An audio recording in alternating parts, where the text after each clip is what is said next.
Welcome to Retirement Ramblings. I'm Scott, and today is day 60 on my countdown to retirement. So, first thing this morning, I changed the clocks.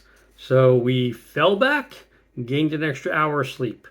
And then I made breakfast, which for me was 4 scrambled eggs and 5 slices of thick bacon.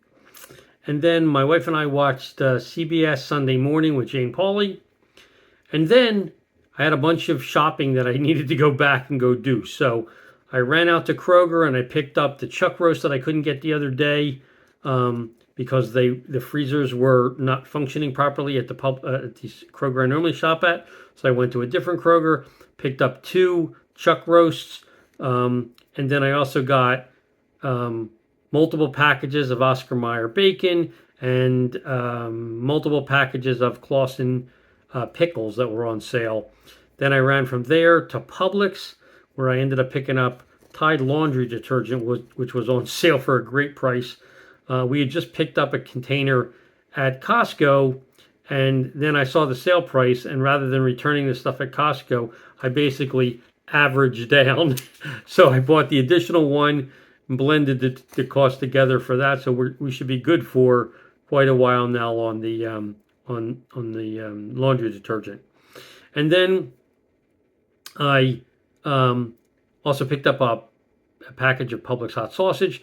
Then I came home, dropped everything off, put it in the fridge, freezer, what have you. And then I ran out to Lidl, where I was able to pick up 2 packages of chicken wings, a package of bone-in, skin-on chicken thighs, and 5 pounds of wild-caught Gulf shrimp.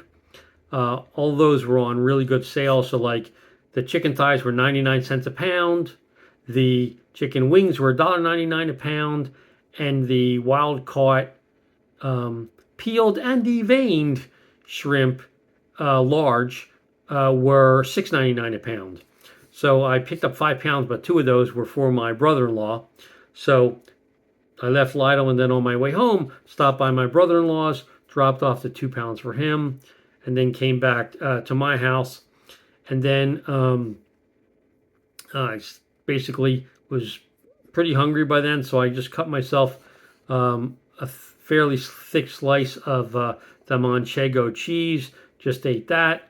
And then my wife and I ran out to Walmart, and I tried to pick up the great value pork rinds, but they were sold out. So I ended up getting the Max pork rinds instead, and then picked up distilled water and a bunch of other household items that we needed. And then when we got home, I called my mom because she had an MRI early afternoon today, which was amazing to me that that's when they scheduled it on a Sunday, but they did. So anyway, I wanted to check in to find out how that went.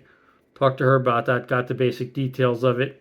Obviously, she has they gave her the video of it to bring home. She's going to go to my sister's tomorrow and go take a peek at it. But obviously, the doctor will call her with whatever he saw on the imaging. And then by late afternoon, I was really hungry, so I made porterhouse steak. I ended up eating the New York strip section. My wife ended up having the filet, and then on top of that, I had another piece of cheese, and I coated the steak when it was resting with grass-fed butter, curry gold, so that I'd get the extra fat. And then once I was done with dinner, I came out to my office and I updated our Bolden numbers. So because of the increases that we've been seeing week over week, month over month, our retirement accounts have grown substantially in 2025. So we seem to be in a really good place to start my retirement in January. So I'm super happy about that. But then, as I had indicated the other day, I was going to sit down and go check out the cost of insurance to bridge to Medicare. So I had already talked, as I shared with you guys, about getting Cobra at work. I'm still working through getting the company portion and getting the exact number. But, it's in a realm of cost that seems reasonable to me.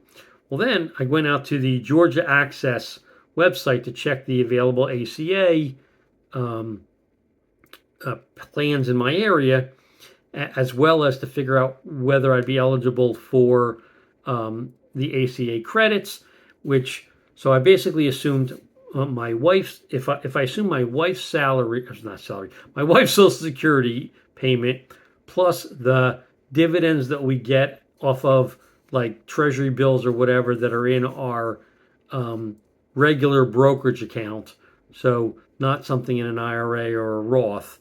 If I just assume the basic minimum stuff that we get, then I would be eligible to get ACA tax credit towards insurance for 2026 of $1,205 per month cost sharing, which sounds great until you actually go look at the plans, right? And so first off, to get those savings, you have to pick at least I think you have to pick a silver plan.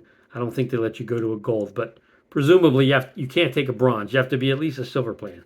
So I went out and looked at all the silver plans, and first of all, there's not a single PPO available in my area. So you have to be on an HMO.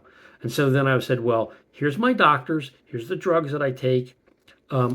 What plans would cover these? And the lowest silver plan I could get that would cover my primary care doctor, not the other doctors that I see, like skin doctor or whatever, but just the primary care doctor, the cheapest plan was $540.71 a month after the $1,205 credit.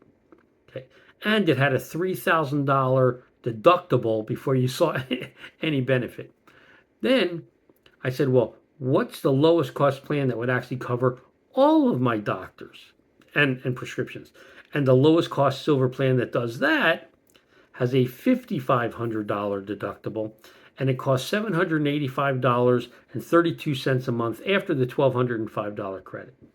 So, and no plan that's available has any out of network coverage. So if you were to go on a trip somewhere, like I go visit my son in North Carolina and I get sick, I'm SOL.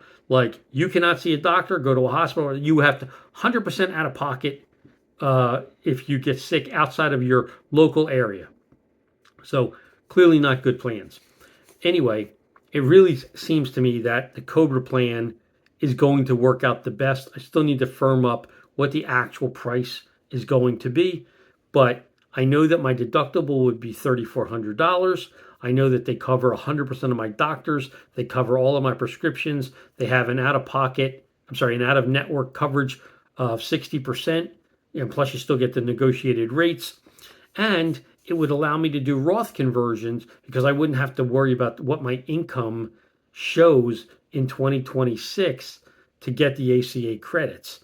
So pretty much, I think that's the direction I'm going to head, but I do need to firm up, the monthly cost until I can, get to Medicare. So that's what I spent my day doing and looking at. So if you have any questions or comments, please leave them in the comment section down below, or drop me an email at myretirementramblings@gmail.com. Otherwise, hope you have a great evening, and until tomorrow, when I'm finally into the days 59, so I broke under the 2-month mark, and I'll look forward to talking with you then. So take care.